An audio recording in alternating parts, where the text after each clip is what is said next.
ಎಲ್ಲರಿಗೂ ನಮಸ್ಕಾರ. ಹೋಳಿ ಹುಣ್ಣಿಮೆ ದಿನ ಈ ಸಣ್ಣ ಕೆಲಸ ಮಾಡಿ ಮನೆಯಲ್ಲಿರುವ ದಾರಿದ್ರ್ಯ ನಿವಾರಣೆಯಾಗುತ್ತದೆ. ಹೋಳಿ ಹುಣ್ಣಿಮೆ ಪೂಜಾ ವಿಧಾನ. ಹಿಂದೂ ಸಂಪ್ರದಾಯದಲ್ಲಿ ಹಬ್ಬಗಳಿಗೆ ಸಾಕಷ್ಟು ಪ್ರಾಮುಖ್ಯತೆ ನೀಡಲಾಗಿದೆ. ಒಂದೊಂದು ಹಬ್ಬಕ್ಕೂ ಅದರದೇ ಆದ ಮಹತ್ವವಿದೆ. ಈ ಹಬ್ಬಗಳ ಸಮಯದಲ್ಲಿ ನಾವು ಮಾಡುವ ಕೆಲವು ಕೆಲಸಗಳು ನಮ್ಮ ಅದೃಷ್ಟವನ್ನು ಬದಲಿಸುತ್ತದೆ. ಒಡೆದ ಕನ್ನಡಕ. ಮನೆಯಲ್ಲಿ ಒಡೆದ ಗಾಜು ಇರುವುದು ಅಶುಭ ಸಂಕೇತ. ಇದು ನೆಗೆಟಿವ್ ಎನರ್ಜಿಯನ್ನು ಆಕರ್ಷಿಸುತ್ತದೆ. ಇದರಿಂದ ಮನೆಯಲ್ಲಿ ಅಶಾಂತಿ ಮೂಡುತ್ತದೆ. ಕುಟುಂಬದ ಸದಸ್ಯರ ಅನಾರೋಗ್ಯಕ್ಕೆ ಕಾರಣವಾಗುತ್ತದೆ. ಹೋಳಿ ಹಬ್ಬದ ಪೂಜೆಗಾಗಿ ಮನೆಯನ್ನು ಸ್ವಚ್ಛಗೊಳಿಸುವಾಗ ಒಡೆದ ಗಾಜುಗಳಿದ್ದರೆ ಅವುಗಳನ್ನು ಹೊರಗೆ ಎಸೆಯಬೇಕು. ಬಣ್ಣಗಳು. ಹೋಳಿ ಬಣ್ಣಗಳ ಹಬ್ಬ. ಹೋಳಿ ಹುಣ್ಣಿಮೆ ಪೂಜೆಯಲ್ಲಿ ಹಳದಿ ಅಥವಾ ಕಿತ್ತಳೆಯಂತಹ ಗಾಢ ಬಣ್ಣಗಳನ್ನು ಬಳಸುವುದರಿಂದ ಅದೃಷ್ಟ ಹೊಳೆಯುತ್ತದೆ. ಈ ಬಣ್ಣಗಳು ಸಂತೋಷ ಮತ್ತು ಸಮೃದ್ಧಿಯ ಸಂಕೇತ. ಹೋಳಿ ಹುಣ್ಣಿಮೆಯಂದು ಉತ್ತರ ಅಥವಾ ಪೂರ್ವ ದಿಕ್ಕನ್ನು ಆಯ್ಕೆ ಮಾಡಿಕೊಳ್ಳಬೇಕು. ಈ ದಿಕ್ಕುಗಳು ಮಂಗಳಕರ ಎಂದು ಶಾಸ್ತ್ರದಲ್ಲಿ ಹೇಳಲಾಗಿದೆ. ಇದರಿಂದ ಪೂಜೆಯ ಫಲ ದೊರೆಯುತ್ತದೆ. ಪೂಜಾ ಕೊಠಡಿ. ಪೂಜಾ ಕೊಠಡಿ ಮನೆಯ ಈಶಾನ್ಯ ದಿಕ್ಕಿನಲ್ಲಿರುವುದು ಉತ್ತಮ. ಈಶಾನ್ಯ ದಿಕ್ಕನ್ನು ಅತ್ಯಂತ ಪವಿತ್ರ ಎಂದು ಪರಿಗಣಿಸುವ ಕಾರಣ ಈ ದಿಕ್ಕಿನಲ್ಲಿ ಹೋಳಿ ಪೂಜೆಯನ್ನು ಮಾಡುವುದರಿಂದ ದೇವರ ಅನುಗ್ರಹ ದೊರೆಯುತ್ತದೆ. ಮನೆಯನ್ನು ಸ್ವಚ್ಛಗೊಳಿಸಿ. ಚಪ್ಪಲಿ ಮತ್ತು ಬೂಟುಗಳನ್ನು ಮನೆ ಬಾಗಿಲ ಬಳಿ ಇಡಬೇಡಿ. ಅಲ್ಲದೆ ಹಳೆಯ ಅನುಪಯುಕ್ತ ವಸ್ತುಗಳನ್ನು ಮನೆಯಿಂದ ಹೊರಗೆ ಹಾಕಿ ಅಡುಗೆ ಮನೆಯನ್ನು ಸ್ವಚ್ಛವಾಗಿಟ್ಟುಕೊಳ್ಳಿ. ಪೂಜಾ ಕೋಣೆಯ ಅಲಂಕಾರ. ಹೋಳಿ ಹುಣ್ಣಿಮೆ ದಿನ ಪೂಜೆಯ ಅಲಂಕಾರಕ್ಕೆ ನೈಸರ್ಗಿಕ ಹೂವುಗಳು ಮತ್ತು ಎಲೆಗಳಿಗೆ ಆದ್ಯತೆ ನೀಡಿ. ಚೆಂಡು ಹೂವು ಮತ್ತು ಗುಲಾಬಿ ಹೂವಿನಿಂದ ದೇವರ ಮನೆ ಅಲಂಕರಿಸಿದರೆ ಅದರ ಪರಿಮಳದಿಂದ ಶಾಂತಿಯುತ ವಾತಾವರಣವನ್ನು ಸೃಷ್ಟಿಸಬಹುದು. ಶುದ್ಧ ತುಪ್ಪದಿಂದ ಮಾಡಿದ ಸಿಹಿಯನ್ನು ದೇವರಿಗೆ ನೈವೇದ್ಯ ಮಾಡಿ. ತುಪ್ಪದ ದೀಪ. ಈ ದಿನದಂದು ದೇವರಿಗೆ ತುಪ್ಪದ ದೀಪಗಳನ್ನು ಬೆಳಗಿ. ಇದರಿಂದ ನಕಾರಾತ್ಮಕತೆ ದೂರವಾಗುತ್ತದೆ. ಮನೆಯಲ್ಲಿ ಒಣಗಿದ ತುಳಸಿ ಇದ್ದರೆ ಅದನ್ನು ತೆಗೆದುಹಾಕಿ. ಹಳೆಯ ಬಟ್ಟೆಗಳು, ಒಡೆದ ಗಾಜಿನ ಸಾಮಗ್ರಿಗಳು ಹಾಗೂ ಹಾಳಾಗಿ ಉಪಯೋಗಿಸದ ಎಲೆಕ್ಟ್ರಾನಿಕ್ ವಸ್ತುಗಳನ್ನು ಹೊರಹಾಕಿ.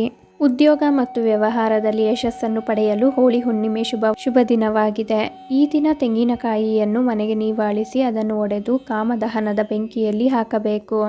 ಬಳಿಕ ಈ ಬೆಂಕಿ ಸುತ್ತ 7 ಪ್ರದಕ್ಷಿಣೆ ಹಾಕಬೇಕು. ನಂತರ ದೇವರಿಗೆ ಹಣ್ಣುಗಳು ಅಥವಾ ಸಿಹಿ ತಿಂಡಿಗಳನ್ನು ಅರ್ಪಿಸಿ. ಇದರಿಂದ ಉದ್ಯೋಗ ಮತ್ತು ವ್ಯಾಪಾರದಲ್ಲಿ ಬರುವ ಎಲ್ಲ ಸಮಸ್ಯೆಗಳು ದೂರವಾಗುತ್ತವೆ. ಶ್ರಮವಹಿಸಿ ಕೆಲಸ ಮಾಡಿದರೂ ಯಾವುದೇ ಕೆಲಸದಲ್ಲಿ ಯಶಸ್ಸು ಸಿಗುತ್ತಿಲ್ಲ ಎನ್ನುವವರು ನಂತರ ಕಾಮದಹನದ ಪೂಜೆಯ ಸಮಯದಲ್ಲಿ ತೆಂಗಿನಕಾಯಿಯೊಂದಿಗೆ ವೀಳ್ಯದೆಲೆ ಅರ್ಪಿಸಿ ದೇವರಿಗೆ ಪ್ರಾರ್ಥಿಸಿ. ಕಾಮದಹನದ ಸಮಯದಲ್ಲಿ ಹಲಸು, ಗೋಧಿ, ಅವರೆಕಾಳು ಮತ್ತು ಕಾಳುಗಳನ್ನು ಬೆಂಕಿಯಲ್ಲಿ ಹಾಕಿದರೆ ಆರ್ಥಿಕ ತೊಂದರೆಗಳು ದೂರವಾಗುತ್ತವೆ ಎಂದು ನಂಬಲಾಗಿದೆ.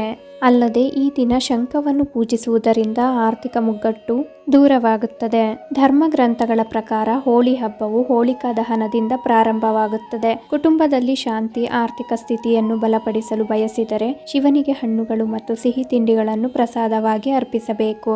2025ರ ಪಾಲ್ಗುಣ ಪೂರ್ಣಿಮಾವನ್ನು ಮಾರ್ಚ್ 14ರಂದು ಶುಕ್ರವಾರ ಆಚರಿಸಲಾಗುವುದು.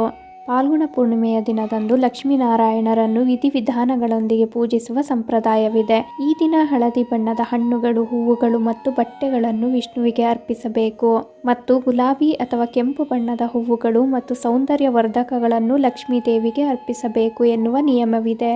ಸತ್ಯನಾರಾಯಣ ಸ್ವಾಮಿ ಕಥೆಯನ್ನು ಓದುವುದು ಅಥವಾ ಕೇಳುವುದು ಪುಣ್ಯ ಕಾರ್ಯವೆಂದು ಪರಿಗಣಿಸಲಾಗುತ್ತದೆ. ಸಾಧ್ಯವಾದರೆ ನದಿ ಸ್ನಾನ ಅತ್ಯುತ್ತಮ. ಪಾಲ್ಗುಣ ಪೂರ್ಣಿಮಾ ದಿನದಂದು ಸತ್ಯನಾರಾಯಣ ಸ್ವಾಮಿ ಕಥೆಯನ್ನು ಕೇಳುವುದು, ಓದುವುದು ನಿಮಗೆ ಸಮೃದ್ಧಿ, ಸಂತೋಷ ಮತ್ತು ಉತ್ತಮ ಆರೋಗ್ಯದ ವರವನ್ನು ನೀಡುತ್ತದೆ. ಈ ದಿನ ಶಿವ ಪಾರ್ವತಿಯರನ್ನು ಪೂಜಿಸುವವರು ಅರ್ಥಪೂರ್ಣ ವೈವಾಹಿಕ ಜೀವನವನ್ನು ಹೊಂದುತ್ತಾರೆ. ಅಗತ್ಯವಿರುವವರಿಗೆ, ಬಡವರಿಗೆ ಅಥವಾ ನಿರ್ಗತಿಕರಿಗೆ ಅಗತ್ಯ ವಸ್ತುಗಳನ್ನು ದಾನವಾಗಿ ನೀಡುವುದು ಪುಣ್ಯವನ್ನು ತರುತ್ತದೆ. ಪಠಿಸಬೇಕಾದ ಮಂತ್ರಗಳು. ಓಂ ನಮೋ ಭಗವತೆ ವಾಸುದೇವಾಯ ನಮಃ. ಹರೇ ರಾಮ ರಾಮ ರಾಮ ಹರೇ ಹರೇ. ಹರೇ ಕೃಷ್ಣ ಕೃಷ್ಣ ಕೃಷ್ಣ ಹರೇ ಹರೇ.